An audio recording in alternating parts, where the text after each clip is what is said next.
on this episode of the WildFed podcast. Falconry has been around for thousands of years. If you wanted to go get dinner for the night, falcons were the way that you use that. The idea of a relationship with a raptor is really interesting. It's a lot more about the interaction and working relationship than it is about the quarry. The RedTail Hawk, the peregrine falcon, golden eagles with goshawks. Lots of variety there for the falconer. If you're like working for the king and that's your job full time, you could manage maybe an aviary, but as a modern day person, it does seem like quite a lot of work. In the wild, a RedTail Hawk, if it got to 5, that'd be an old bird. In captivity though, 25, 30 years. You got to have pretty good impulse control. Obviously, this is a thing with a really delayed gratification. And I just imagine you spend more time talking people out of it than talking people into it. This is a lifestyle. You got to be a little bit crazy in order to want to have a 3-pound bird who can make mincemeat of your face sitting on your fist a foot away.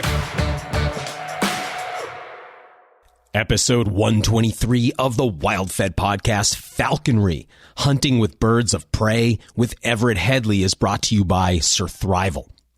I've been using colostrum daily and promoting it as a powerful nutritional supplement for over 15 years. In fact, I just had a quarter cup in my blended drink this morning. With its ability to fortify your immune system, nourish and rebuild your gut lining, repair injuries, aid in muscle growth and recovery, and so much more, I think it's one of the most sophisticated supplements we can work into our diets. Surthrival is already known as the #1 source for premium colostrum, and now Surthrival's just released 3 new formulas: naturally flavored colostrum in chocolate, vanilla, and strawberry. They're lightly sweetened with monk fruit and combined with MCT oils to make them more soluble in water and blended drinks, all while having the same potency of Surthrival's original formula. These flavored colostrum powders are so good, I keep eating them by the spoonful right out of the tub. In fact, the amount I ate the day they first arrived was probably a little over the top, but I had to test them rigorously. I'm guessing I ate 5 cups or more. Eaten like that, they're like a powdered ice cream, but of course, they make great blended drinks too. By the way, these aren't those fake flavors you taste in so many supplement powders. These are flavored with real cacao, vanilla, and strawberry, so they taste great and really clean too. Right now, they and all the colostrum products at surthrival.com are 20% off with the coupon code RESTORE. This is Surthrival's biggest colostrum sale of the year, so don't miss out. Head over to surthrival.com to get yours today. Surthrival. Why just survive when you could thrive? This episode's also brought to you by Wild Food Warehouse. Wild Food Warehouse is your preferred source for hand-foraged wild rice. They also carry a beautiful line of hand-harvested berry and plant powders from the northern latitudes of Finland. Their blueberry, lingonberry, and spruce tip powders are all sourced from pristine lands north of the Arctic Circle and packed in light-resistant, nutrient-protecting violet-colored Miron glass. And they've just added a new 150-gram size that's 3 times more product at a significant savings. I love mixing a tablespoon of these powders into a liter of water, squeezing in some lemon, and adding a little stevia to sweeten it. It makes a super refreshing and hydrating drink, and the rich color and flavor of these powders lets you know you're getting mega-dosed with antioxidants and key nutrients like vitamin C. Head over to wildfoodwarehouse.com to check out their selection of Arctic-sourced fruit and superfood powders, and of course for hand-harvested wild rice too. The coupon code WildFed gets you 10% off your order. Again, it's Wild Food Warehouse, and the coupon code is WildFed. I'm Daniel Vitalis, and you're listening to the WildFed podcast, a show about reconnecting with nature through hunting, fishing, foraging, and food. WildFed. Food is all around you. Everett Headley is back on the show today, this time to discuss a topic I've been wanting to learn about for ages: falconry. That's right, hunting with a bird of prey. Each year when I go through my own state's hunting regulations, I'm always transfixed by the gray squirrel falconry season. I think, just what is this anyway, and who's doing it?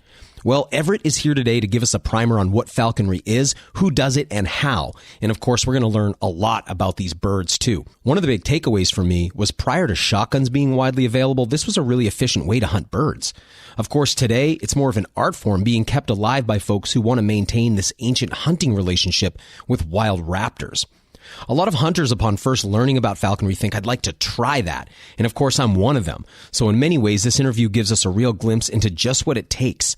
Spoiler alert, though, it's a lot of work and it's not for everybody. But I bet it's for some of you. And even if it's not, this is a fascinating and engrossing topic you won't want to miss. So special thanks to Everett for coming back on the show. He was just with us for episode 118, a hunting dialectic, which was an awesome show. But I don't think I've ever had a guest on for 2 episodes so close together. Everett has so much to offer the hunting world, though, and I just couldn't wait to talk about these incredible birds and the lifestyle of hunting with them. There's only about 4,000 falconers in the U.S. today. I'm hoping after hearing this episode, there might just be a few more. Everett Headley, welcome back to the show. Hey, Daniel, I appreciate it. Glad to be here. Hey, you were just on recently, man, for episode 118. We called that show A Hunting Dialectic, and I recommend if folks didn't hear it to go back and get a deeper sense of you. But Everett, why don't you give people like a quick bio, and then we'll get into today's topic. Yeah, real quick bio. Grew up hunting, fishing here in Montana, and for about the past decade, been really blessed to be continuing to do that, involved in a lot of different hunting groups, organizations, and with our state department on just kind of managing wildlife and working with resources. And when I'm not doing those things, of course, I'm enjoying the great resources we have here in Montana. And I like to kind of trout bum during the summer, and then in the fall, I do chase quite a few different animals. And we're talking about falconry today, and I've got a peregrine, and we've been working together for about a season now, and flying her and practicing, a really ancient form of hunting. So I guess in 30 seconds, that's me. Well, you've got quite a strong hunting background, and you've been helping us behind the scenes a little bit, understanding the tag system out west, and seeing your systems has been like a real eye opener for me. But also, it leads me to my first question, which is, how have you fit falconry into all the things you're doing? To me, when I look at this as a topic, I'm like, this looks like a pretty, like the guys that I know that run dogs, man, it's at least a part-time job, if not a pretty full-time job if you really want to maintain good hunting dogs. And from what I can tell about falconry, it seems like the same thing. I can't imagine you can put less than, 15, 20 hours a week into it. So how are you squeezing all that in there? I'm really blessed to have an understanding wife who lets me kind of pursue my passions and my hobbies. And then, like I said, I just kind of explore, hunting and just everything that there is out here. And so I try to fit falconry into that. And it does require some really purposeful thinking and what you're doing with your bird, how you're traveling with her. So, for me, if it's not hunting season and I'm doing something else, I bring her with me. And usually that gains quite a few different weird looks from people, whether it's the hotel desk lobby and the person behind the counter there doesn't know what I'm bringing in. Am I just going to let this bird fly around free? What is she going to do to the hotel room? Or if I'm just sitting on the side of a road, like at a rest stop, and I get my bird out just to get her some air, and people look at me like, what in the world is going on here? And so, when you try to fit falconry into the rest of hunting, there's a natural part where you're already out there hunting different animals, and if it's upland game or waterfowl, you're just not taking the shotgun this time, you're taking the falcon, right? But there is, throughout the rest of the year, you've got to be really thinking about what are you doing if you take a trip, and who's taking care of your bird, and having a plan for that. And so there's a lot of thought that goes into it, and really it's probably one of the biggest hurdles that I think people find when they start to look into falconry for themselves. It is a part-time job, that there's no way around that. Yeah, it seems like the kind of thing that a lot of people would think they want to do, and then when they realize the reality of it, I imagine that sifts out a lot of folks. But why don't we zoom out a little bit? Give us the big picture. When someone says falconry, what are we talking about? Give us like a big overview briefing of it, and also like the name, because less people think it's only falcons that people hunt with. Give us the big picture on this. Wow.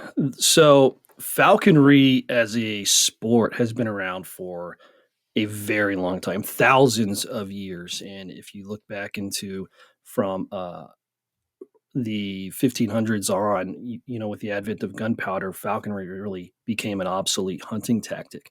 But prior to that, if you wanted to go get duck dinner for the night, or you wanted pheasants, falcons were the way that you use that. And so kind of what people have in mind in a classical sense is really a medieval European type of falconry, which is kind of basically you have a bird on your fist and you go flush your targeted quarry and you send the bird and the bird catchers the prey, and then you pick up the bird and you take it home and you eat it. And so in a sense that is really what people think of in falconry, but there's so many different flavors of falconry. The traditions across the rest of the world is really different. In America, we practice a little bit different form of falconry, where we have quite a diverse number of species that we can pursue, and so we tend to have more what we call dirt hawking in the falconry world, which is chasing small game animals like squirrels and rabbits with red tails or goshawks. But if you were to go to the Middle East, they really practice a form of falconry where they're focused on speed trials. And so they're flying gyr falcons and saker falcons, and they're really trying to find the fastest, sleekest bird there. So Oh, wow. there's a really rich history to falconry that in the past couple hundred years has really only been captured here in America. And so it's really kind of in its infancy here compared to the rest of the world. And you're trying to ask me in a couple minutes to explain the history of falconry, which is so diverse. But if I were to really kind of bring it back to what are we doing here today, we in the States, we practice falconry to kind of keep the sport, the tradition alive. And it's really not a efficient form of hunting. But if you've ever worked a good dog and seen how they do what they're designed to do, when you work with a raptor doing the same thing, it's really an incredible partnership. And so we fly our birds really because we love seeing them and working with them more than we're trying to fill a bag or a limit for the day. Yeah, it occurs to me just, this is something that's come up on the show a lot is with, the dog hunters I know. It's a lot more about the dog, human dog interaction and working relationship than it is about the quarry, because there's often more efficient ways to get to that animal. But the idea of a relationship with a raptor, it's really interesting. It's something I'd like to get into in a minute. But first, looking around the world, you brought up the Middle East. It occurs to me, I've seen, and probably one of the touch points people have, I remember a film several years ago, The Eagle Huntress, maybe something like that. Right. I think that was like the steppes of Mongolia where that was taking place. So where are some of the places around the world where this is known to have taken place? Like, is it a thing that evolved independently in different places, or is it a tradition that was carried around the world? Do we know that? Wow, that's a great question. I'm not sure what the evolution and where the genesis was of falconry, if there was one place where it started and it spread to. In my understanding, reading of falconry history, you really have these distinct schools that have existed for a long time, centuries. You can go back to about 1100 and in England and see elements of falconry. You can go back even further into the Middle East and see paintings and historical pieces that incorporate falconry into it. And those go even further back than that. And so where it began, I'm not really sure. I think, where what hunters were doing in those early days was really anything they could to be more efficient as a hunter, right? And so you move from rocks to sticks, and then sticks with strings, and then you one day you come home and you see a bird in a nest, and you pick it up and you start to work with that, right? And so I don't know if we can go that far back to say where did falconry really begin, but it has been present for so long that it's just a globally present form of hunting. And I think for me, what I really like is to see these different forms and how they've grown through centuries and what the differences between them are. Because here in America, we have some really cool opportunities, but like you were just talking about, in Mongolia, they fly these golden eagles, and the way they do that is a very large different. bird, right? It's huge. Yeah, it is. I mean, 14, 15-pound birds, they are enormous. Wow. But I think what's most compelling about them is when they're sitting on your fist and you see these talons and you feel the grip strength and they're just sitting there. They're not even trying, right? They're just sitting on your fist and you can still feel. And anytime you make any kind of sudden movement or there's a noise, you can feel the grip just kind of tighten in anticipation. That's impressive. You have a peregrine now, but your last bird was a red-tail hawk. Is that right? That's right. Yeah. Yeah. So we're talking about really describe these birds for folks who aren't familiar with these two animals. Like describe the sort of size difference between the two of them, because these are really different animals, right? So my red-tail hawk, I trapped her as a passage bird, which meant she's a first-year bird. She had hatched that spring, spent the summer kind of growing up, learning to hunt and being really successful. And when I trapped her, she was about 1,400 grams. And we use grams instead of ounces because you get a little bit finer measurement. Some people here in the States do use ounces, and so they would tell you that's what, don't quote me, but like 31 and a half ounces would be similar. And so you've got a bird that when you trap her, she's kind of fat. She's hunting well, and you want a bird like that that's been successful already. And through the training process, we trimmed her up and got her a little bit more muscle and got her kind of lean. And so I would hunt her around 1,180 grams. And at 1,180, she was really eager to fly. She had this great drive and a great sense of hunting. And then in the off season, I would probably get her weight about 1,300 to 1,350. So not a huge difference, but there's a little bit that you trim there. My peregrine, she is right now about, I'd guess she's about 900 grams, give or take a 50 or so. We're in the off season right now, so she gets fed pretty liberally, and we're going to about to start the molt, and she'll lose all of her first year feathers. So she hatched last May, and the second year she'll start to get her adult plumage, and the color on her cere and in her feet and in her eyes will really start to become this adult yellow on her that gives her that classic peregrine type look. And so right now I'm feeding her pretty healthily. She gets a half a quail a day, which is exactly what it sounds like. We get these Cortnix quail and we cut them in half right down the breastbone and everything that's on there. So feet, feathers, everything in the internal organs. She gets half of that every day right now. And so she's a pretty fat, happy bird. But the differences between the two and how they fly are really pretty.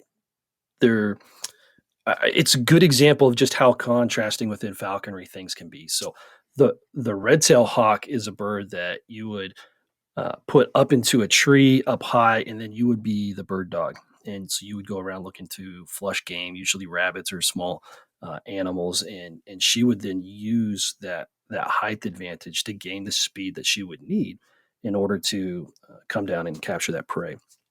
The peregrine falcon hunts in a totally different manner. They're sent up to wait on us between 1,000 and 1,500 feet. Wow. And they're so small at that point that you really can't see them. But yeah, I bet. You know, they have that classic raptor vision, and they see exactly what's going on. And again, you're kind of just beating the bush and trying to find, if you're grouse hunting, for instance, you're trying to flush a bird that then the peregrine can do what's called a stoop, which is this straight dive down where they gain those speeds that are advertised 200 miles an hour, fastest animal on the planet. Right? Well, that's how they do it. They have that high altitude, they stoop down, and they have that aerodynamic body where they tuck in, and then you hear them kind of screaming, and it's just the wind going over them, and they'll hit their prey and then do what raptors do, right, which is feed. So very different types of styles of hunting, which I think is really cool within falconry. And you have golden eagles, which will hunt different. You'll have goshawks that'll hunt a little bit different still. So lots of variety there for the falconer. Something that comes up while you're talking about this for me is, I was joking recently that friends of ours, Native American friends of ours from the reservation have, access to raptor parts as, part of their spiritual tradition, but they, have like a legal exemption because it's otherwise, for me, it's like a crime to have eagle feathers or talons or something like that. So when I hear about these raptors, I think like, okay, is this a federal licensing thing? Like how does this part work, the permitting? Because for you to take a falcon from the wild or you to take a hawk from the wild, I imagine that's more than having a primary wing feather or something like that. You've got the whole animal. So there's got to be some federal exemption to this raptor prohibition. So there's really two parts to your question. One is just having the parts of an animal, whether it's the feathers, the body, or a live bird, and so that's absolutely federally protected, and then states also have laws with that. So if you're not a falconer, there are very real laws that I think people tend to neglect, or they don't think that they're really kind of still valid laws. Maybe they're kind of like an old school blue law that you can't pick up and keep a raptor feather, which is absolutely true. So when my birds are in their mews, which is their big bird cage kind of outside, they will molt and they'll drop feathers, and I'll have people come and visit, and I'll explain what I'm doing with falconry, or I'll give a talk, and they'll want to pick up a feather and keep it. And that's when I take the opportunity to explain to them that you can't. And yet, it seems something small, but you're not allowed to have that. In fact, what we do as falconers, when birds go through the molt, we'll actually keep those feathers and clean them and then put them in a protected environment, because we can use those feathers later on in a process called imping, where we can replace feathers on birds that have been either broken through damage or hit by cars. There was one story. Way. What? So there's some really cool stories. One came out last year where I believe it was a RedTail Hawk that had gone through a forest fire and had been recovered. And it basically looked like your classic cartoon plucked chicken, right? And there was nothing left. And what they were able to do is contact falconers who had the primaries for the wings and the secondaries. And then they had the deck feathers, so the tail feathers as well.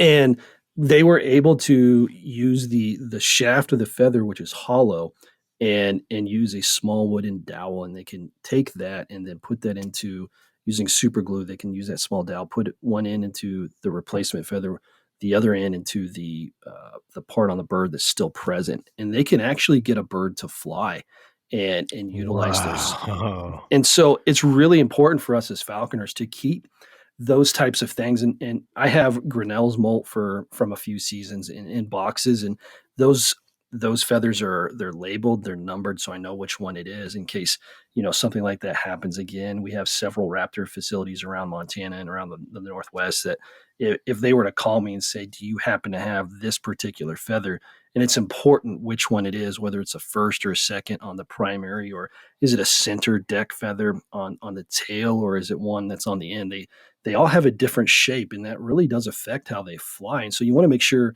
they're getting the right one. And in a conservation aspect, we really keep hold of these, and I don't give them out, and I don't stick them in my hat, and they're not decorative pieces, you're not on tying the kitchen flies table. with them. Yeah, you're definitely not doing that. And so there's this cool aspect where, you can't as a private citizen just have a raptor feather, but there is a reason behind that, and there's something that we as trained and experienced people with raptors, we use those feathers. And so to go back to the other part of your question, though, is how do you become a falconer? Essentially, there is a lengthy process where it starts with contacting a current falconer, getting them to sponsor you, which means you become their apprentice.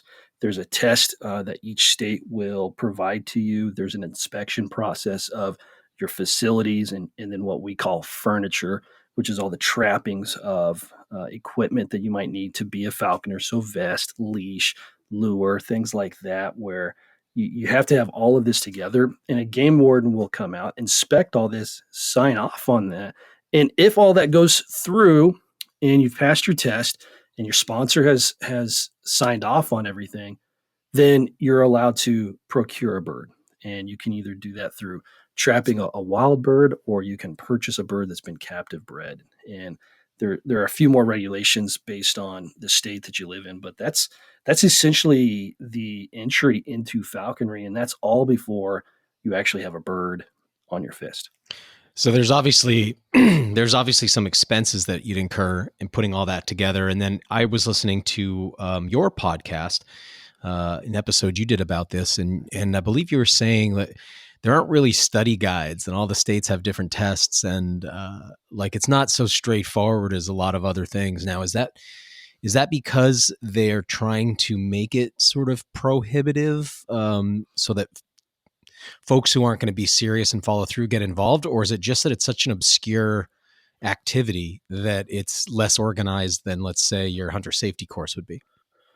Yeah, great question, Daniel. I think there's a few things going on with that. One is the obscurity. So across the country, we have last count I think was around 4,000 falconers, and that's not a lot of people Wow. considering there's 350 million of us, right? And so it's definitely obscure. Trying to find that person that is willing to invest that time in you, which is significant, to bring on an apprentice and teach them everything they need to know to uh, practice good raptor husbandry and then fly that bird for falconry purposes and not just have a pet, which is not the focus of being a falconer.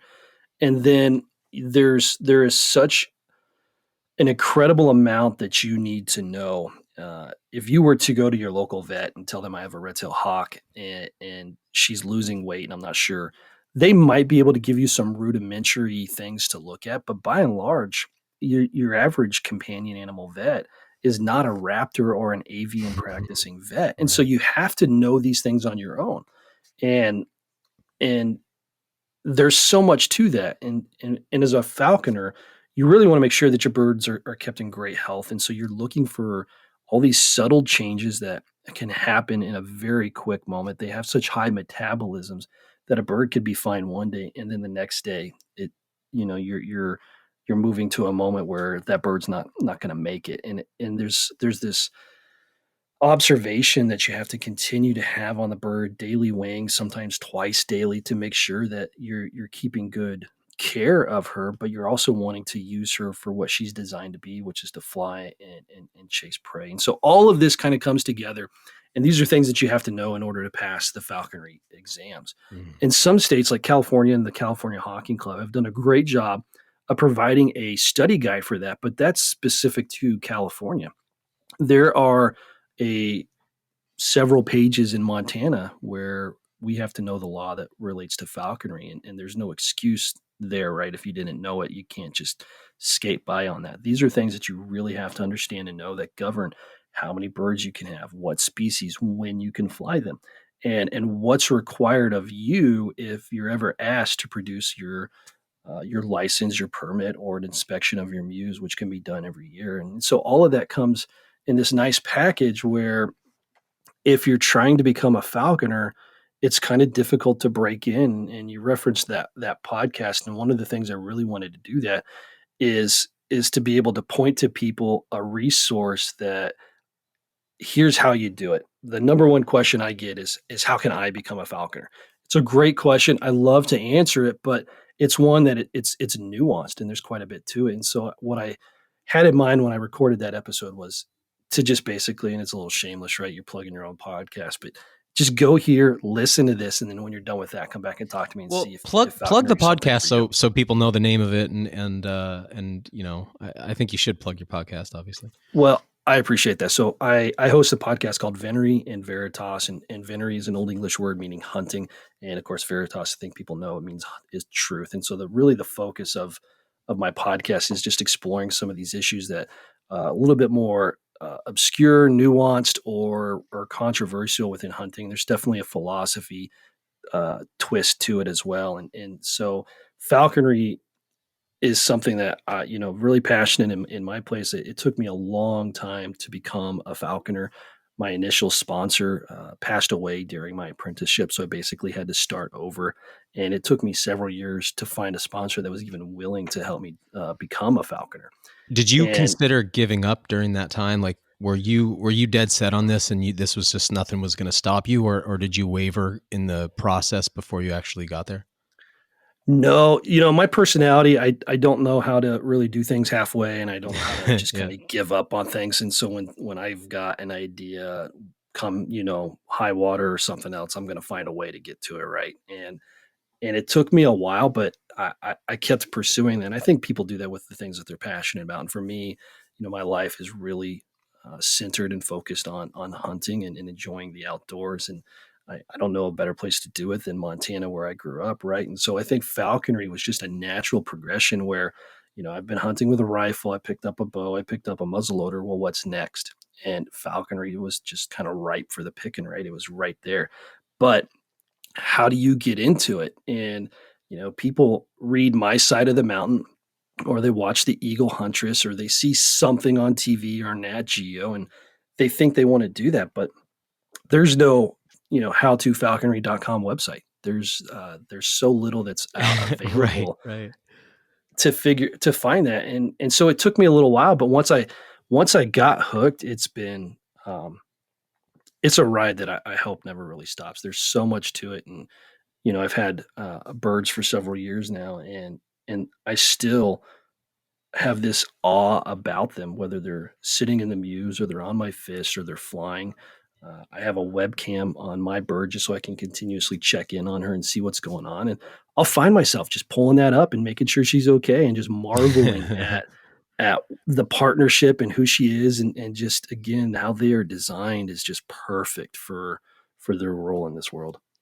How long will you have a bird? And I guess here's what I want to talk about. A few things. I want to get into what the relationship is and isn't like with a bird. But first, I kind of want to talk about how you even get one.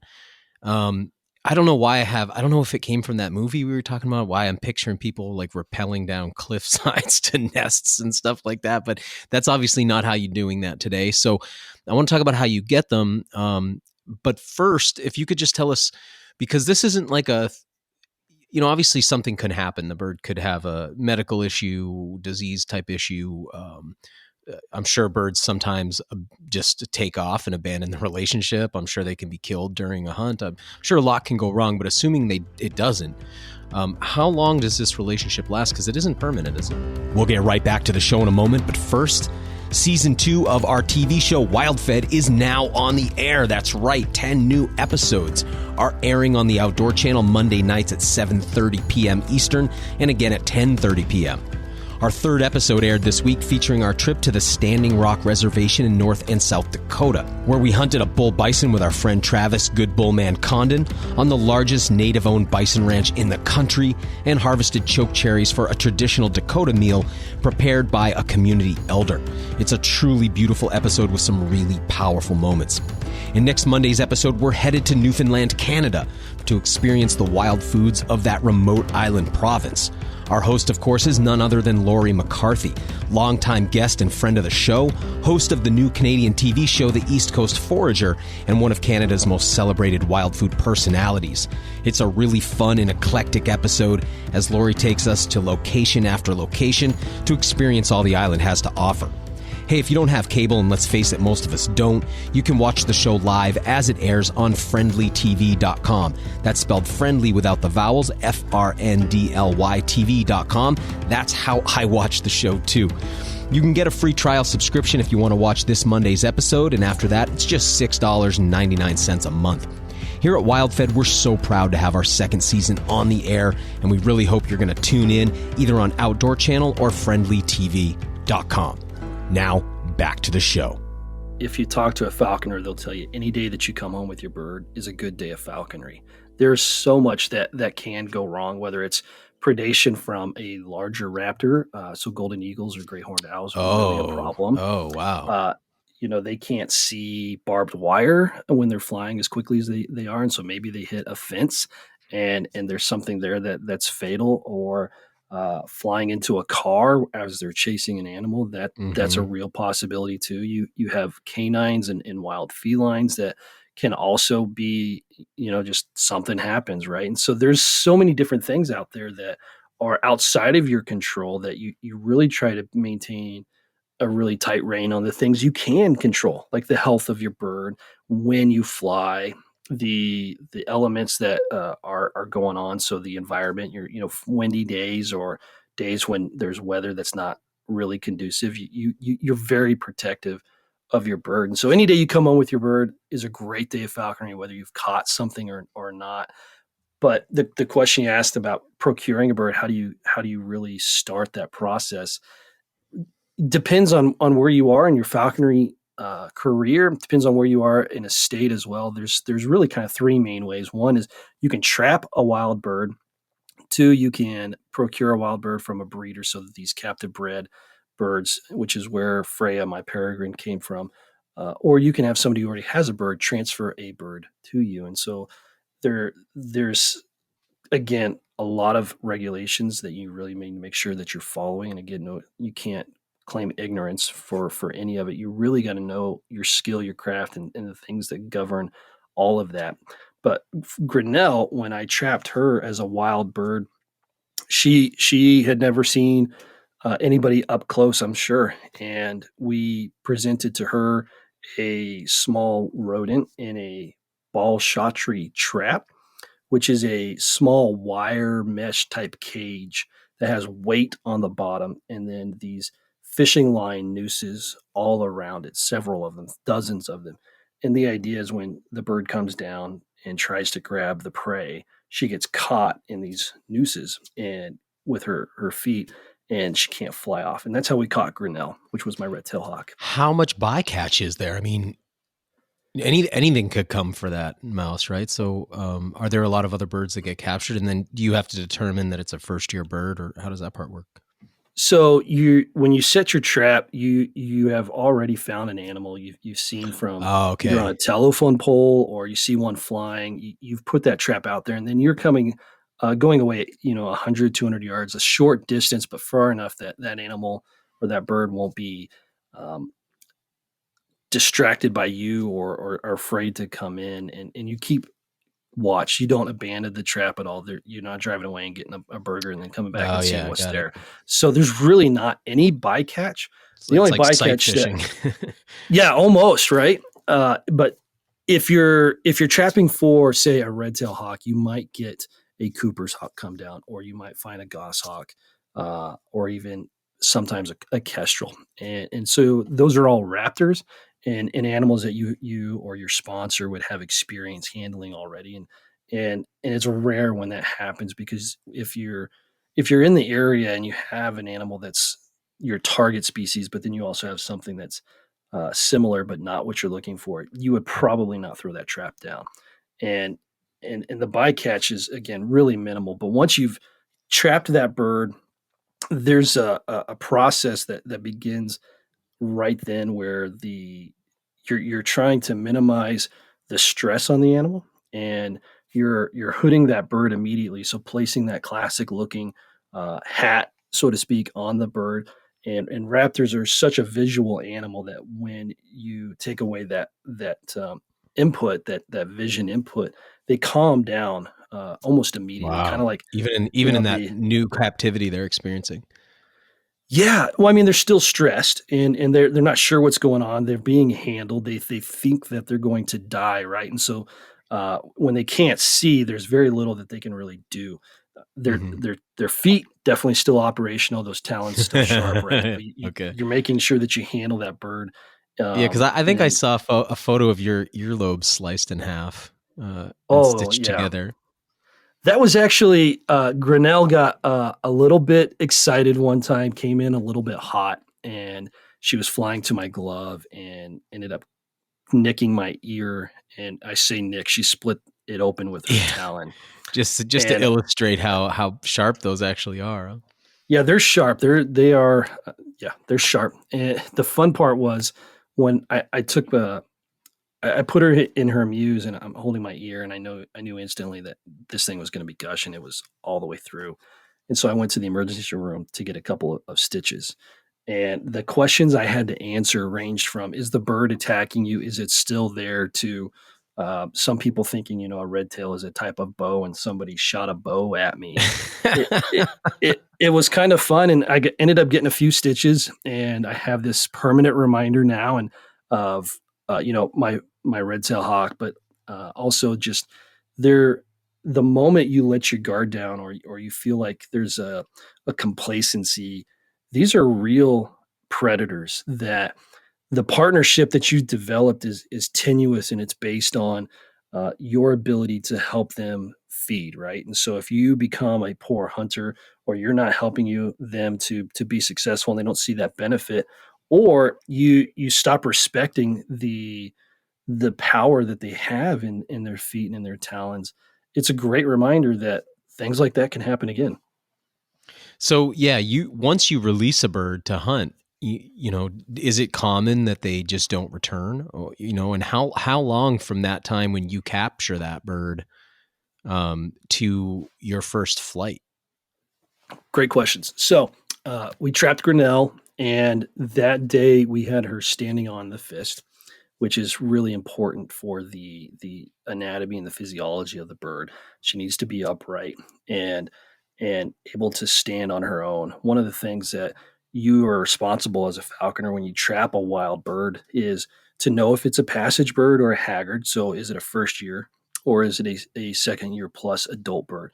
You're only allowed to take the passage birds out of the wild population. And it's interesting that at first glance, you would think, well, there's a negative impact on the raptor population by falconers. But the reality is, and studies have proved this, that that raptor has about a 5% chance of making it to its fifth birthday, and about a Wow. 50-50 chance of making it to its first birthday.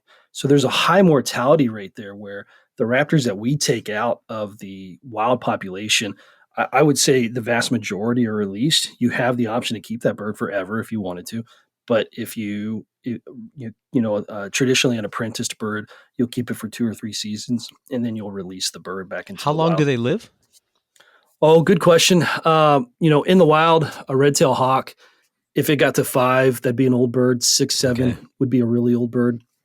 In captivity, though, 25, 30 years. Oh, wow. Oh, no kidding. Yeah. Yeah. Wow. So just to put a bow, though, on the idea that taking this wild bird out, when you release that raptor back into the wild, you've actually added to the population a bird that was very likely not going to make it. And so she's healthy, she's well fed, she knows how to hunt, and so you're having this net positive impact on the raptor population that really seems kind of contradictory at first glance, but is not. That's a really cool component of it. So you're inside compensatory mortality, and then you might even be like adding to the population in a sense. So yeah, that's really cool. So you, like with your red tail, did you release that bird? I did. So Grinnell, I named her after George Bird Grinnell, who is my personal conservation hero. Love the guy, and really want to kind of honor him in that way. And so uh, I trapped her just a few miles from my house, kept her for a few seasons, and then I released her maybe 4 miles away on a ranch that I knew had lots of rabbits, had lots of prey, and we have lots of red tails in the area. And I did not band her, so put a little metal ring around her ankle. I didn't do that, and I kind of wish I had. Only that now I see red tails everywhere, and I have to stop and wonder: is that my bird or not? Yeah. She probably totally rewild within a couple weeks, and she wouldn't come back to me if I put a whole rabbit on my fist and waved her down. That's amazing. She's back doing what red tails are supposed to do.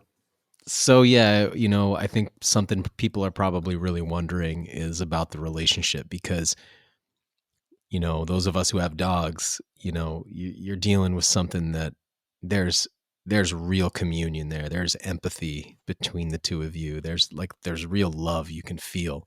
I mean, my dog just looks at me with such love, and she wants to do everything with me, And then I have much less experience with cats, but I find cats to be a really different creature altogether. A little more independent, but certainly an animal you have, you can have a pretty real emotional relationship with. And but then I start thinking about birds, man, and it's like they're dinosaurs. Like what is that like? And is it purely utilitarian? Is there anything affectionate going on? Like describe for folks, or maybe crush the dreams of those who imagine themselves like deep in communion with their birds.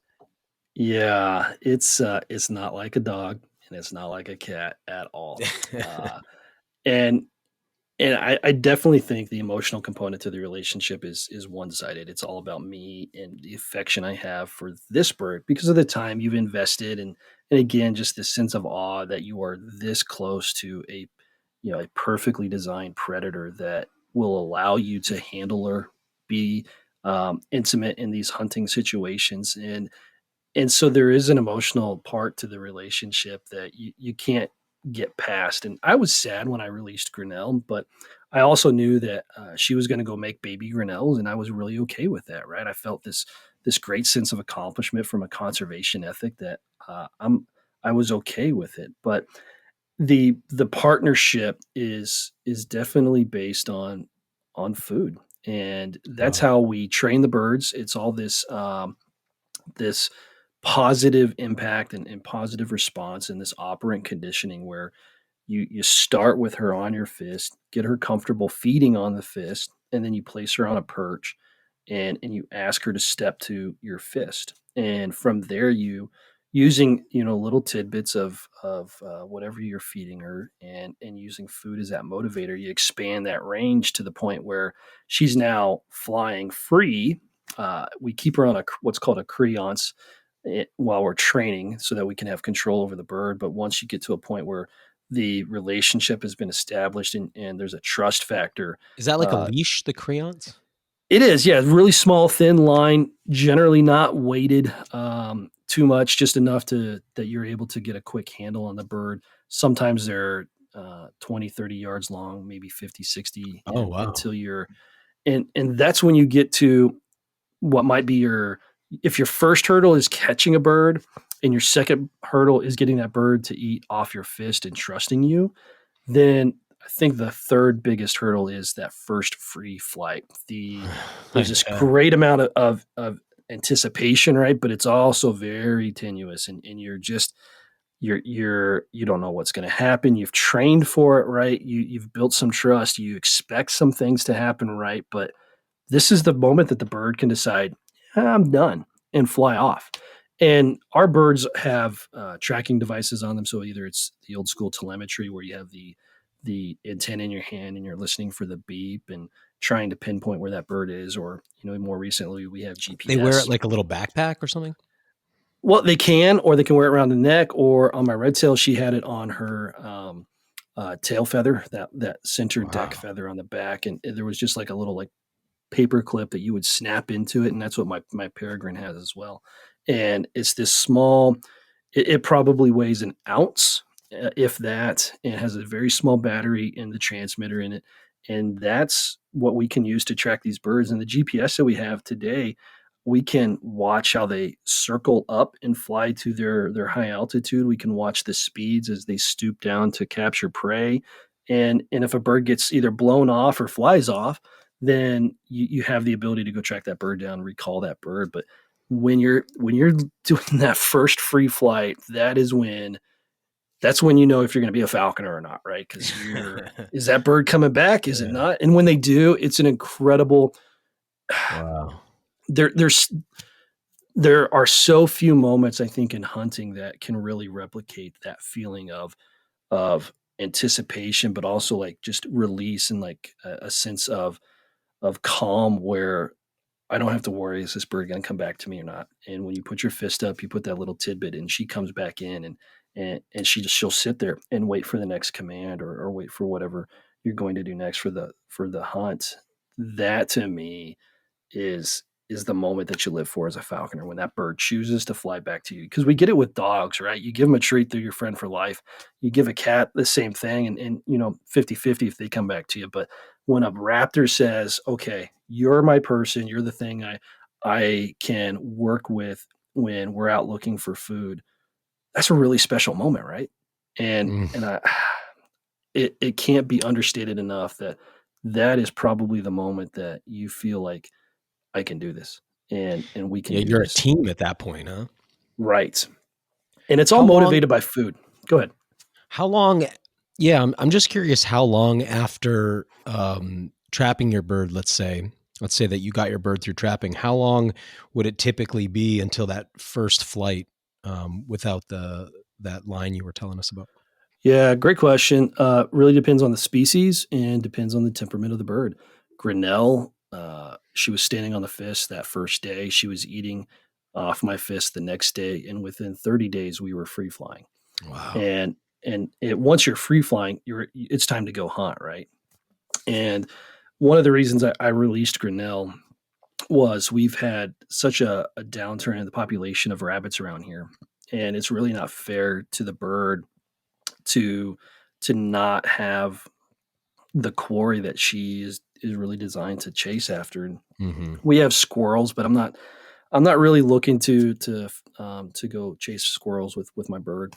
But we didn't have the rabbits around here, and I decided, there's plenty of other small game that she could catch, moles and mice, and some of the best hunts that we've had were when she got on a mouse and she was so deliberate and just would not give up, right? And we chased that mouse all up and down this meadow, and she finally got it, but there was this dogged determination that I'm going to get Yeah. that thing, but that's not quite what you're looking for in falconry. Again, going back to the ancient art of it, you're trying to find the the the prey that you're going to take home, right? And yeah, the raptor is going to get a portion of that, but it's not going to get the whole animal. You're going to take that home, feed your family, and so that's really what we're trying to continue on in falconry today. So when when you have that bird 30 days, she was flying and she was hunting. That's pretty darn quick. And red tails are kind of the Labradors of the raptor world, if I would call them that. They're really affable, easily trained. You can make mistakes and they'll be forgiving of that. Again, as much as a raptor can be. Uh, Training my peregrine, very, very different. She took several days before she was going to eat off of my fist, and the training with her has been much slower. And I kind of liken it to I bred and trained labs for about 20 years, and then recently I just got a Chesapeake Bay Retriever, and the difference between the lab and the Chessie are very clear and very distinct. And he's a Hmm. smart dog, but he's going to decide if he wants to do it or not. And if he Hmm. doesn't, then that's it, right? There's no stick big enough. He's just not going to do it. And the peregrine is kind of the same way. She's been really slow, and I've been patient with her, but I've also been deliberate in my training and moving her towards what we're going to do as we partner together and hunt. But it's been a much more challenging process. How often do you need to fly these birds? And I guess I'm asking that from a couple perspectives, like one from like an ethical perspective, one from like for a physical health perspective, and then another just being like in order to foster that relationship correctly and make sure the bird understands like what you guys are doing. Because I imagine you feed the birds independent of hunts often as well. We do. Yeah. Yeah. Yeah, the quick response is you're going to fly your bird as often as you can, and what that means in reality is several times a week, every other day, Wow, three really? at Oh a wow. minimum. and Oh, no and what that kidding. entails is making sure your bird's on weight and prepared to go out and hunt. That the weather and everything else that you need to be focused on is good to go as well. You get your furniture, put that all together, and then you have to have spots where there's adequate amounts of game to catch. And so there's all this peripheral that you have to make sure is going on at the same time that you bring your bird out and go fly her and go hunting. But if you can't do it that often and she's just sitting in the mews, then she's not getting the exercise that she needs, but she's also not allowed to do what she's supposed to do, right? Which is to hunt, and that's really not fair to the bird either. So there's this ethical component where people have claimed that we keep raptors in a jail of some type, and they're our slave or our prisoner, and that's really not true. Especially if the bird is a bird that's been captive bred, and you're raising these uh, these raptors in order to go hunting with them. And it's a fact that I don't think is well known anymore. But when we still used DDT as a pesticide, there was this massive impact to the shells of raptors, and we had this incredible downturn in the populations. And Yeah, what brought eagles here, peregrine. bald eagles here were so rare. I mean, now they're really common where I live. I mean, I see them all the time, but there was when I was a child, never saw them. Right, and a great success story. They've been taken off the endangered species list. They're everywhere now, which is good. We've got some other challenges. We talk about lead-free ammunition in other conversations. There's still other challenges like wind turbines to golden eagles. So, there might always be something, but I think that means that we're always keeping an eye on these species that might be uh, fragile at some points. But what brought peregrine falcons back were falconers who used their captive birds in the breeding process in order to bring those Oh, wow. species back in the wild. And the Peregrine Fund is the keeper of that history, right? And that's a hunting organization that a lot of people don't know, that the history there is falconers who are hunters brought back that species from the brink of extinction. And today you've got, Wow. again, another great success story. And I think that really speaks to just the passion, the love, and the desire we have for these birds to continue and to share what we've been able to experience as falconers and that closeness with other people. Yeah, it's like yet one more example of hunters playing that role as conservationists, but maybe, the public not really understanding or hearing that part. But one of the things that really fascinated me in learning about this was the idea that the bird's weight needs to be so constantly monitored, and that there's a flying weight, which, if I understood it, has to do with making sure that bird's hungry enough to be motivated. Is that right? And can you explain a little bit about that? So, what a raptor does is it sits and it eats, it hunts and it sits, and that's really what they're doing. So when a bird is hungry, it's out there actively feeding and trying to capture its prey. But when it's full and it's not like it's got a stockpile back somewhere else and they're building up, this nest of squirrels somewhere. It's just sitting where it is and it's just being a bird. And what Do we they do eat is when they do eat? Do they eat, like, let's say it catches a squirrel or it catches I mean, obviously it's going to be species dependent, but are they able to consume the whole thing, or are they only eating a small part, and do they cache any of it?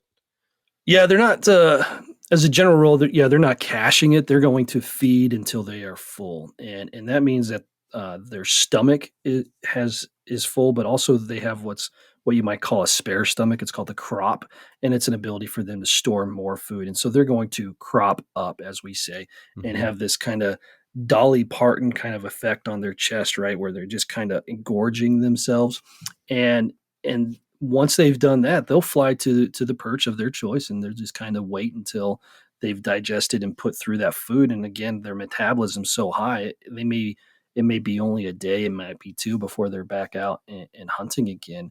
And so, what we're doing as falconers is really watching these birds and their weight and just managing the moment that they're hungry. It's not that we're starving them, because we're not doing that. We keep them in great health. We're always checking for parasites or disease or infection, and we're constantly monitoring their weight down to a precision level where if it my red tail, for instance, she had a 10 to 20 gram window where if she was 20 grams over, she wasn't interested in doing anything, and if she was 10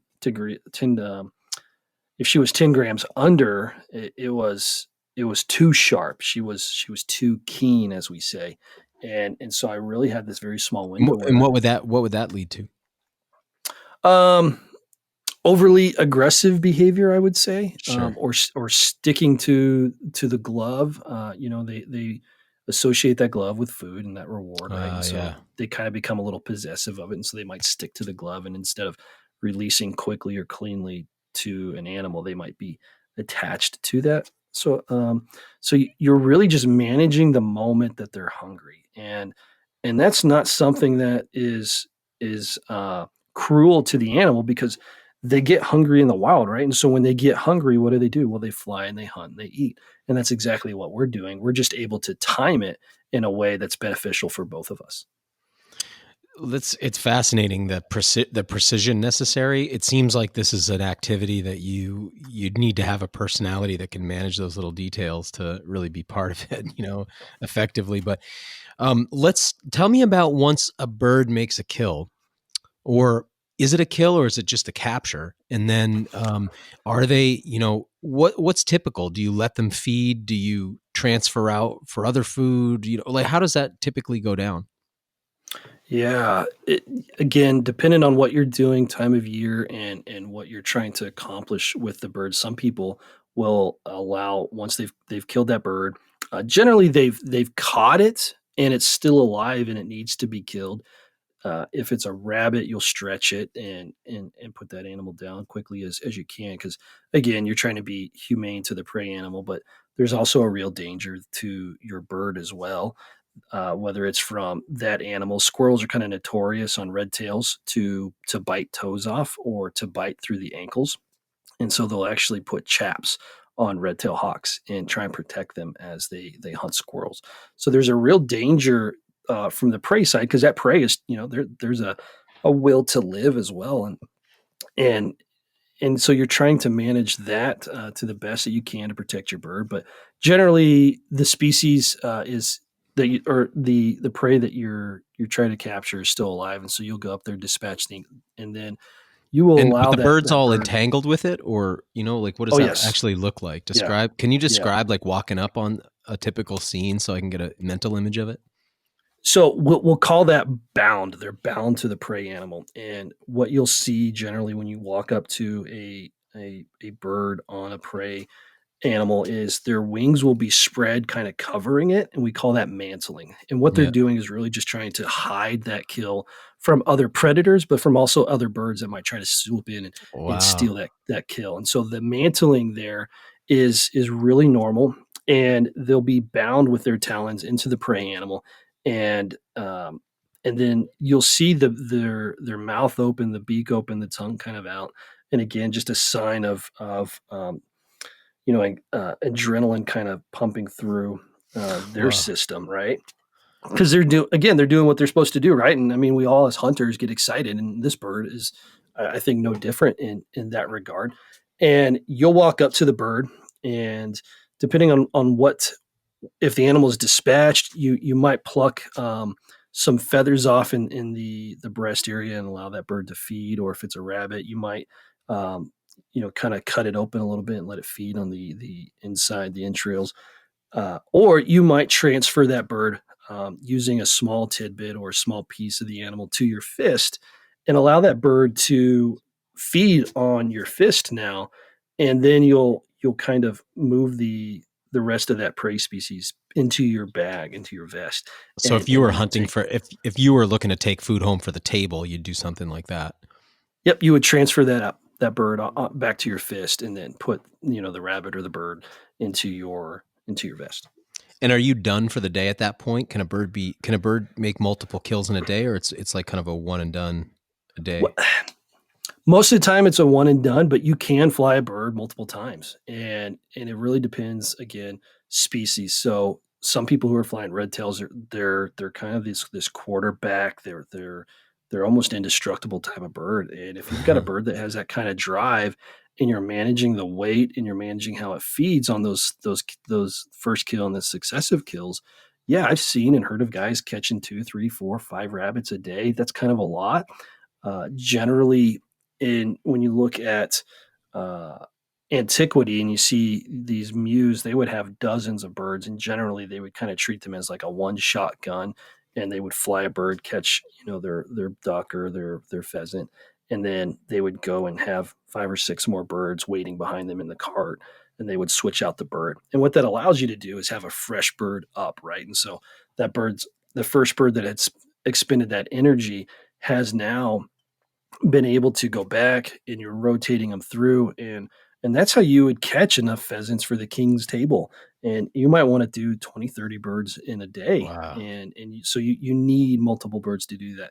Modern day falconry, most people have 1, 2, maybe 3 birds. It's kind of rare to have more than that, unless you're flying something specific, or you're retired, or you have a job that allows you to fly that many birds.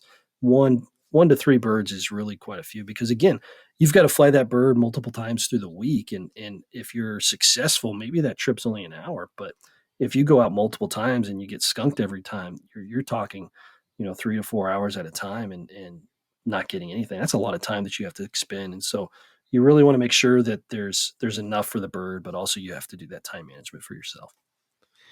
Yeah, it makes sense if you're like working for the king and that's your job. full time, you could manage maybe an aviary, but yeah, as a modern day person, it does seem like quite a lot of work. Tell me about the species that can be, what species are people hunting for, and what's the range? I mean, I think I saw with those golden eagles, they're catching stuff the size of foxes, but over here in the U.S., what are typical quarry, and what species are used to get them? So red-tail hawks are generally targeting rabbits and squirrels and your occasional other small animals.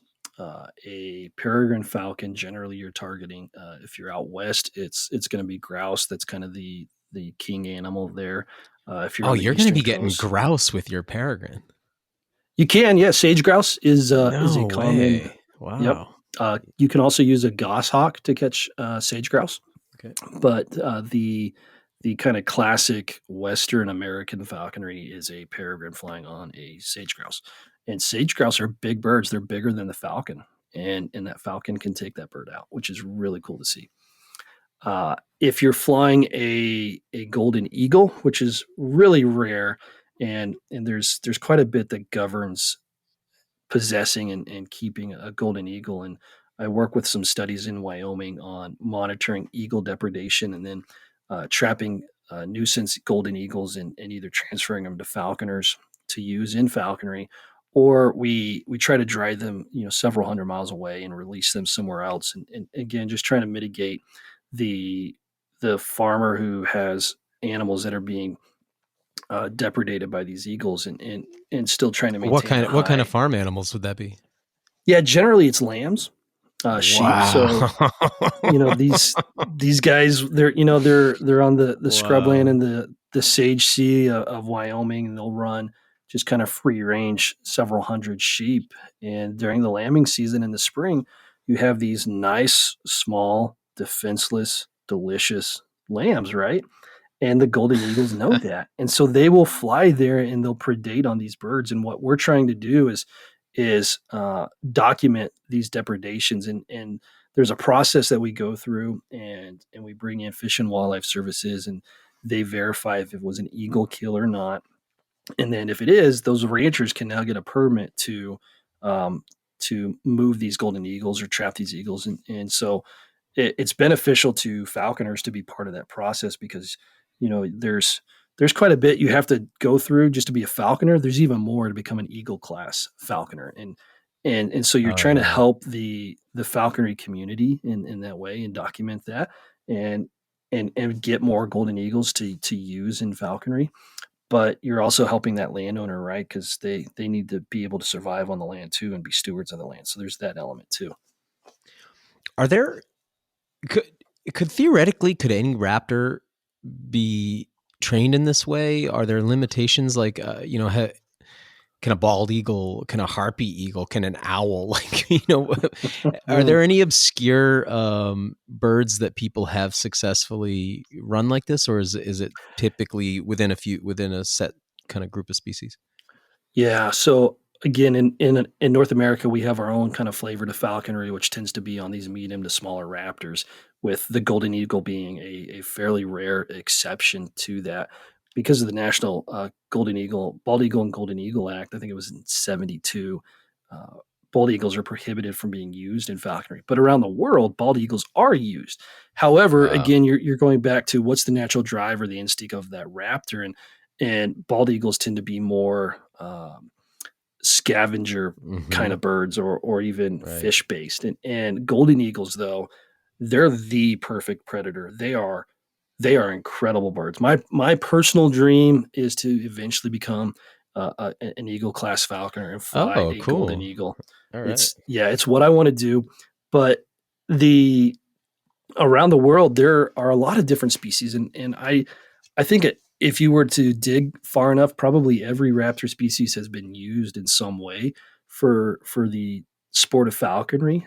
And you spoke specifically about harpy eagles, which have been historically known to prey on small children, and that's something that's pretty interesting because that's a huge bird, It's right? But enormous, man.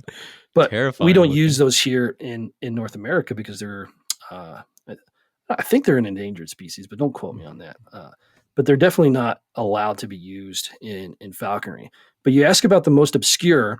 Again, you're trying to utilize that bird in a way that is not beyond what its natural inclinations would be.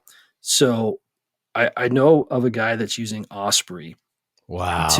to practice falconry. And if you don't know what an osprey catches, it's all about fish, right? And so they're using that bird in that way. And I've been watching him and seeing how he develops that, because I think osprey are really cool birds. In Missoula, Montana, we had a minor league baseball team called the Osprey, and we actually had an osprey nest in the field in the center field of the baseball field. And we were the only professional leveled team in all of sports in the entire world that had its live mascot, right? And then they went and changed the name to the Paddleheads, and we lost that. But osprey, really cool birds. And then you asked about owls, and people do use owls.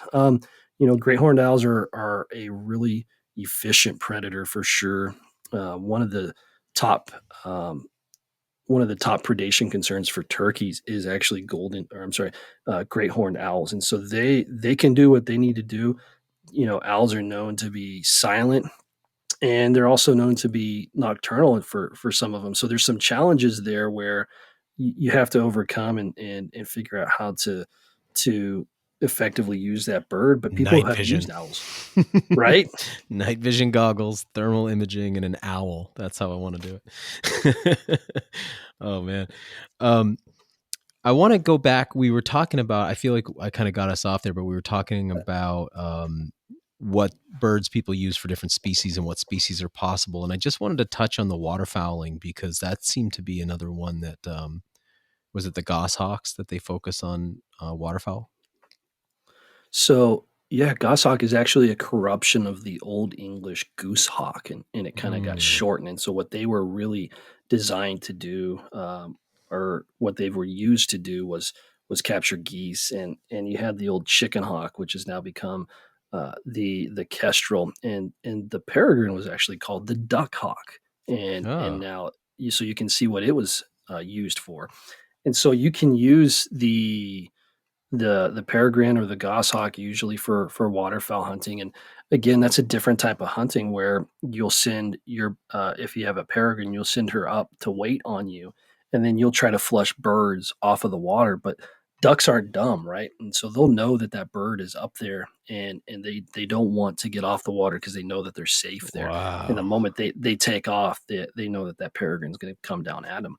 But the way you would hunt with a goshawk is you would have that bird on your fist, and you would kind of sneak up to the water's edge, and then the birds would flush, and then you would release your goshawk after him, and you would see that bird just take off on a sprint straight towards those ducks. And so again, so they don't have to dive in order to take a bird. Goshawks wouldn't. They would go straight at that, kind of like a sprinter, right? Yeah. And I think that's one of the great things about falconry is that you have different prey species. You have these different birds that you can fly. They all have their different styles and these different methods of hunting. And so when we get together in big falconry meets, it's really cool because I don't have a gyr falcon, but other people do. And so I'll be able to see how that gyr falcon flies. I'll be able to get up close to it and maybe even hold it on my fist if they would allow that. And you get to experience, without having to house all these different types of birds, all these different types of hunting, which is really cool. Are there folks who hunt multiple birds at once, like who can hunt together as a team? And is it true that there are dog and falcon teams as well? So there's a species in the southwest corner of the country called the Harris hawk, and Harris's hawks are known to be very sociable, and they hunt together. And if you get a moment to Google up some Nat Geo footage, you'll see these really small raptors. So, you're talking maybe 1.5 pounds, give or take, 14 inches tall, and they'll hunt in these little packs, and they're hunting for these desert rabbits. And one will go in and flush a rabbit out, and the others will be waiting on the other side. So they're very cooperative, right? Kind of like reminds you of the velociraptors of Jurassic Park. Exactly. Yeah. And they hunt together. And in the falconry world, we call that a cast. And they'll they'll fly 2 or 3 of these Harris hawks at the same time, and they will hunt So cooperatively. people do that. People actually put up multiple Harris Oh, hawks. absolutely. Wow, Yeah, that's absolutely. cool, man. But That's again, cool. you have this added responsibility that now you've got 2 Yeah, birds out. And right. you've got to keep track of where both birds are. It's a lot, yeah. And you'll walk around with a T perch, which is basically this PVC that's 7-8 feet tall, and it'll have some astroturf on top, and the birds will fly back to that to use as a perch as you're walking around, and so you can kind of maintain one on the perch, and then another will fly off and do its own thing. But they have their own personalities, right? And so one bird might not like that perch at all, and they're just going to be gone the whole time, and others might stick right close to you. But again, you've got to manage 2, sometimes 3 birds. And dogs, are dogs ever used to flush while the bird is up in the air? Yeah, that's really dependent on the falconer and their style and what they're doing, and also on the personality of the birds. So Freya, thus far, she doesn't like dogs. It's not happening, Yeah. and that's kind of okay, because the style of hunting that we're going to do, I don't really need a dog to flush the ducks off of ponds or canals. I'll be able to do that myself, but it'd be nice for them to at least tolerate each other in the same room. I have an indoor perch here in my office, and I'll bring Freya in, and that really just helps to reinforce that bond that we have. And in the process, we call manning the bird and kind of taming the bird down a little bit. And so I'll keep her here. But if she's in my office, my Chessie Kane, he's not, right. He's put up in his kennel, and vice versa. So it would be nice for them to at least, so I could have both my animals here in my office together. But then again, you've got to deal with, again, 2 animals, and this one's chewing on that, and this one is, bird's poop, right? And so she's shooting mutes wherever she has. And man, one of the things that people don't talk about in falconry is just how bad bird poop can smell. Oh, no. It does not take much. Like the ammonia thing, or beyond that? I don't know what it is, but when I travel with my RedTail, she's in what we call a giant hood, which is basically a big metal box that has some special ventilation and a perch in there for her, and a couple of other things specific to raptors.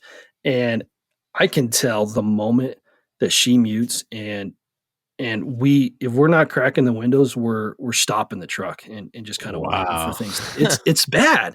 And the way that their digestive system works is everything comes out together, and they're so efficient in their processing that what comes out is the absolute worst of the refuse, right? And it's bad. It's definitely bad. Yeah, for people who are on the edge of like, should I do this or not do this? Some just dropped off. It sounds to me like, overall, thinking about the role that they play, is it fair to say that hunting with birds was effectively replaced by the shotgun? Is that the role that they, like, from an arsenal perspective? Is it the shotgun? Yeah. That's the role, huh? Because birds, man, are hard to hit, unless they're really stationary. They can be pretty hard to hit with anything but a shotgun. Yeah, when you look at the history of falconry, one of the great things that we do have is Shakespeare in his works has a lot of great recorded sayings and colloquialisms and just descriptions of raptors and falconry that kind of came into English language, right? And I'm glad that he wrote those down, because about that same time is when falconry started to be replaced with gunpowder. And you get to that 1500s time frame, and gunpowder becomes more prevalent, and then the evolution of the firearm, right? And so shotguns are coming out, and they're far more effective than having to care for a bird year round, train that bird, release that bird, find that, and then you're getting 1 kill per bird if you're lucky. And when the shotgun comes around, maybe you've got these muzzleloader shotguns and you've got to do that, but within a minute you're back to hunting again, right? And so the proficiency of the firearm really kind of escalated the demise of falconry as a viable, effective form of hunting. Today, where it's at, is it growing or contracting? And what is the popularity of it now? And like, what is the future? Is the future of falconry secure, or is it tenuous still? Within the falconry world, this is something we talk about a lot. The average age of a falconer is north of 60, and that's wow. that's not something that's good or sustainable for the art. And so we're really trying to find ways that we can lower hurdles that are okay to lower while still maintaining the standards that you need in order to make sure that people are taking good care of raptors and know what they're doing, that we're not just giving them a bird and saying, we'll have fun. Right. So there's this real education effort that, within Montana here, the Montana Falconers Association, we're working on an education program that we can then do presentations and give talks to schools and to the regional offices across the state and just show people what's out there. And then, one of the big hurdles, especially for me, was just trying to find somebody that was willing to be my sponsor. Well, we've worked on developing a database that our Fish and Wildlife Agency can call us and say, I've got this person in this part of the state. Do you have a willing sponsor? And so we can facilitate those connections a little bit easier. And I think that will help bring people in. But you're still talking about a sport that is super time intensive, requires such an attention to detail and not a hobby, but a lifestyle approach to it, that Right. it's always going to be small. And so when you talk about the long-term viability, I think falconry will always be here in some way as long as we can continue to show that we're caring for these birds, that there's a net positive in the raptor world for falconers being a part of that. But across the country, um, we're seeing hunting have opposition, and falconry is not immune to that. Mhm. And so that makes me wonder what's going to happen in the future. I certainly want to be part of that solution if I can, and provide education, which is why I do podcasts like this, and I invite homeschool kids to come see what I'm doing and Oh, show yeah. them what we've got. And anytime anybody wants to join me on a hunt and watch me fly my birds, I tell them, come. We like to show that, but we're really candid about those people who come to us and say, I want to be a falconer. And we start to go through what it takes to become a falconer. And it's yeah, the drop off is almost everybody, because there's so much to it. And I would love for there to be more falconers, but I don't want there to be more falconers at the expense or the cost of lowering the standard, right? I think that there needs to be this entrance into falconry that has been considered and weighed against everything else you're doing. You can't just put your dog in a kennel for 2 weeks and then go on vacation. That doesn't happen in the falconry world, right? So I have other falconers who I partner with, and we talk about who's going on vacation and who can take care of whose birds, and we have real plans and emergency action plans that we're required to have in case something happens. Who's going to provide and take care for that bird, right? And so there's all of this that has to be thought about before somebody comes into it. But if they do, would love to have them. Would love to bring more people into falconry and have Yeah. more people to hunt with. It's yeah, the podcast that I listened to on your show, because it was you and another falconer, and I felt like you guys were doing a really good job of like being real about what the life is like, but also sort of talking down people who maybe aren't really cut out for it. Because you got to have pretty good impulse control. Obviously, this is the thing with a really like the stretch of time between your interest being sparked and you getting your first bird is long. It's like there's a very delayed gratification, and I just imagine that you spend more time talking people out of it than talking people into it. But let's say somebody's listening and they're like, "Oh no, that's me. I can do this." What are the resources, and where do you send people who are like interested in like learning more, following up, and I would imagine, especially given how much time is involved in all of this, like shortening their learning curve so they could actually get going. So first step is to contact their state fish and game agency and find out, what do I need to become a falconer? And it might take them a few phone calls to find the right person, but once they have, they'll be able to connect with a sponsor. And that sponsor is really everything you're going to need to be successful. They're going to point you to the right books. They're going to teach you how to build your muse. They're going to show you what furniture you need, and they're going to be with you for all the questions that you have as you get to the point where you get your first bird. And they're also going to invite you to go hunting with them so that you can experience that right up front.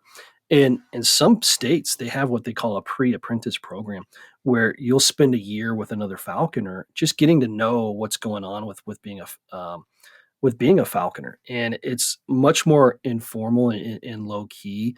And then after you're gone through that process, then you can start the formal process of becoming a falconer yourself.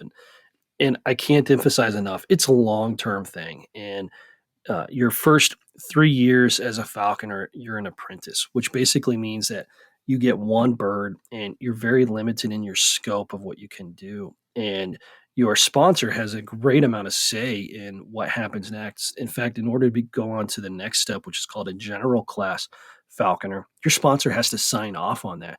And there can be a valid reason why they say, you know what, you're just not ready. And then after becoming a general class falconer for 5 years, you become a master class falconer. And again, that opens up more species, more birds, and more opportunities to fly. But this is not this is not short term. This is definitely long term thinking. And again, moving from the mindset of this is a hobby to this is a lifestyle. You might become like crazy cat lady kind of in your approach to this, because you got to be a little bit crazy in order to want to have a 3-pound bird who can make mincemeat of your face sitting on your fist a foot away, right? There's a certain level of insanity that goes along with being a falconer, but the reward is getting to experience these really close and intimate moments with an animal that otherwise, if you get within 100 yards, you're probably pretty lucky. I'm kind of putting you on the spot with this, so I apologize, but is there any, I brought up the eagle huntress, is there any books, any films, any documentaries, any stories, any like pop resources that you'd recommend if people want to see any of this in action, or that just maybe things that in the falconry world, it's like you all love that movie or that story or something like that? I'll tell you this. I have about 5 million copies of H's for Hawk. People get me birthday gifts or thank you gifts or something, and they think I've not read or heard about this one book. And I'm looking at my office. I literally have a stack of probably 12 right there, and I try and give them out to people and say, hey, read this. But if you go to Instagram, there's some really great falconers, and if you just search falconer, or the other word is called ostringer, and the difference between a falconer and an ostringer, Austringer, ostringer. And the term, ostringers fly hawks. And so when I was a redtail flyer, I was an ostringer. That's the technical term. But now that I have a peregrine falcon, I'm actually a falconer. Right. And if you called us all falconers, we'd be okay with it. We're not going to, catch on it. But if you want to know the technical term, but in Europe, ostringers, there's a lot of great European falconers because they don't have near the restrictions that we do here in the States on falconry. There's some really tightly controlled what you can and can't do. Can't charge money for certain things. Can't use your bird for commercial purposes unless there's a specific stipulation for that. It's very controlled, but around the world, it's much more free. And so you've got these great falconers that use their birds for pest control, that they use them for demonstrations. The speed trials are really cool. In fact, the International Falconry Association, the guys over in Saudi Arabia, every year will pay for falconers from around the world to come to this international summit, right, and see all these different species. They'll pay for your bird. They'll pay for a seat for your bird on the plane. And they're just, because again, there's this sense of community within the falconry world that it's really global. And so it's really cool to see that. You can search that up and see all these different types of falconry and what they're doing. But the guys over in the Middle East, they are doing some really cool work, especially when you talk about anatomy and physiology and just veterinary care for raptors. They've got these massive hospitals that they've built just for raptors, and they're doing some really cool studies over there. But I would encourage people, if you're not on Instagram, there's some books that you can get. They get a little bit technical if you're not a falconer. Just looking at my my bookshelf over here, you would think I would know this, right? Like off the top of my head, but well, not necessarily. Like that's the thing about you, man. It's not like this is the only thing you do. I find it fascinating. Well, there's a book called The Rites of Passage, which talks. It's about an experiential kind of approach to falconry. And I really appreciated that book, and I've read that through a couple of times. And so I would point people towards that. But there's a website called The Modern Apprentice. And The Modern Apprentice really has some great introductory material for falconry. So it talks about what you need. It talks about the different flight styles, the different species, and it's a great resource for somebody who is interested in getting into falconry. There's a lot of great material there that's going to start to point them in the right direction, and I would really encourage people to look through that. But your number one resource is going to be finding a local falconer and just saying, "Talk to me." That's the best way to learn. This has been really awesome. This is like a topic that I've been curious about for so long. So I think a lot of the people listening are also probably feeling that same way. I definitely have a dream of making an episode of the WildFed TV show about this. So, that's something I'm hoping we can connect on. But, I'll just give you space if you have anything else that didn't come up you want to talk about. And otherwise, tell people again about your podcast, any social media stuff, anywhere you want to send them. Well, I guess I would encourage people to really take a look at falconry, because there's a need for it to grow, and I don't want the hurdles to seem like they're insurmountable. They're real, but there's also real help behind that we as falconers are wanting to help people come into that. And so take a look at it, find a falconer, go out on some hunts, and just be a friend. And I think you'll find that there's some really cool experiences you can have, even if you don't decide to become a falconer. So that would be my plug for falconry. For my own work, you can find me on Instagram at Everett Headley, or my podcast is called Venery and Veritas, and we do some really cool kind of off the beaten path. If you're looking for how to kill bigger bucks, that's probably not what you're going to find there. But if you're looking for some thoughtful discussions on the peripherals of hunting, you're going to find that kind of thing there. And so always looking for suggestions and feedback on that. But passion project of mine, like you said, I got my fingers in a lot of things, and I'm kind of blessed that way to be able to do that. But hunting's definitely my passion, and it's my life. And I really enjoy sharing that and helping other people to experience those same kind of things. You're doing a great job of it, man. Thank you so much for your time today. This was a really awesome conversation. Thanks for listening to the WildFed podcast. Help us grow this show by subscribing and leaving us a rating and review. It ensures better rankings and more advertiser interest, which translates directly into better shows, more awesome guests, and a constant stream of fresh new content. Have a question you'd like answered on the show, or a hunting, fishing, or foraging trip you'd like to host us on? Email us at info@wild-fed.com.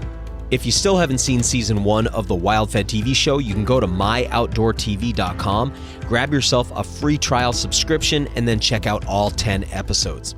Season 2 of WildFed premieres on Outdoor Channel in early 2022. And be sure to visit our website, wild-fed.com, to check out our store for WildFed hats, stickers, and more. WildFed. Food is all around you.